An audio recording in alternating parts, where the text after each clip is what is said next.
So if you don't have a showroom, everyone does have a wall space. So you can still make the same impact, whether it's 4 feet, 8 feet, 10 feet, you can still make the same impression on that customer who comes in. That's awesome. Yeah.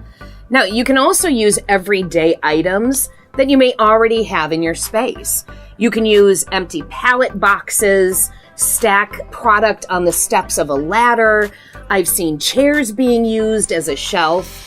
And I like even just a simple chain hung with an entire product family hanging from it. Okay, yeah, I can see that. Another customer strung a branch from the ceiling and hung product from it. And really, the possibilities are endless. That's right. Even the smallest changes can make a huge difference. This is actually a picture from a customer who's looking for some tips from Samar to make her space more retail. The major issue there was just way too much happening for a small space. The clothes are just too close together, none of the hangers are the same, nothing is categorized or organized, and the brand signage doesn't relate to anything in particular that she's displaying. It's not a very comfortable shopping experience. Right. Like if I were to walk in there, I'd really feel kind of overwhelmed and I wouldn't be able to find anything. Now let's look after.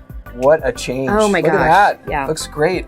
Amazing. And the customer made all the changes herself. The cool thing is she created a 360-degree shopping experience right there in the middle of the showroom using the wooden crates. Right, yeah. Really cool. She just did a great job spacing out the product. She organized it by categories.